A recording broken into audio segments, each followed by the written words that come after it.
पश्चिम बंगाल में विधानसभा चुनाव को लेकर प्रशासनिक सरगर्मी तेज हो गई है। राज्य में स्वतंत्र एवं निष्पक्ष मतदान सुनिश्चित करने के साथ साथ कानून व्यवस्था को सुदृढ़ बनाए रखने के लिए मुख्य निर्वाचन अधिकारी मनोज अग्रवाल ने राज्य पुलिस के शीर्ष अधिकारियों के साथ महत्वपूर्ण बैठक की है। इस बैठक में मुख्य रूप से चुनावी तैयारियों और केंद्रीय सुरक्षा बलों की तैनाती की रणनीति पर विस्तृत चर्चा की गई।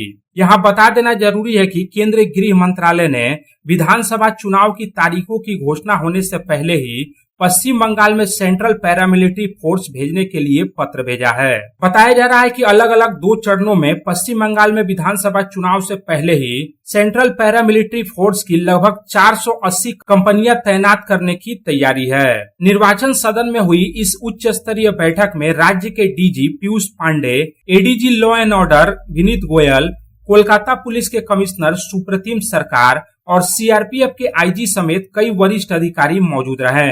बैठक में यह स्पष्ट कर दिया गया है कि केंद्रीय अर्धसैनिक बल के कंपनियों के राज्य में पहुंचते ही उन्हें बिना समय गंवाए सीधे उनके निर्धारित कार्य क्षेत्रों में तैनात किया जाएगा। चुनाव आयोग का मुख्य उद्देश्य समय की बर्बादी को रोकना और केंद्रीय अर्धसैनिक बल के जवानों का अधिकतम उपयोग करना है।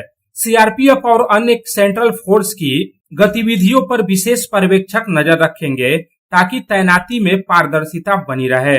साथ ही विधानसभा चुनाव प्रक्रिया के दौरान डेटा और सूचना संबंधी कार्यों में जुटे अधिकारियों की सुरक्षा की जिम्मेदारी राज्य प्रशासन को सौंपी गई है।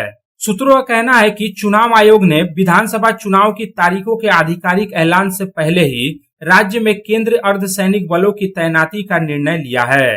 गृह मंत्रालय द्वारा राज्य प्रशासन को भेजी गई सूचना के अनुसार कुल 480 कंपनी केंद्रीय अर्धसैनिक बल के जवान 2 चरणों में पश्चिम बंगाल में पहुंचेंगे। पहले चरण में 1 मार्च तक 240 कंपनियां राज्य में दस्तक देंगी, जिनमें सीआरपीएफ, बीएसएफ, आईटीबीपी, एसएसबी और सीआईएसएफ के जवान शामिल होंगे।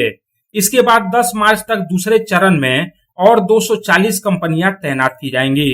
केंद्रीय अर्धसैनिक बल की अग्रिम तैनाती का उद्देश्य संवेदनशील और अति संवेदनशील इलाकों में रूट मार्च करना और वोटरों के भीतर विश्वास पैदा करना है, ताकि वे बिना किसी डर या भय के अपने मताधिकार का प्रयोग कर सकें। Bureau report, public times.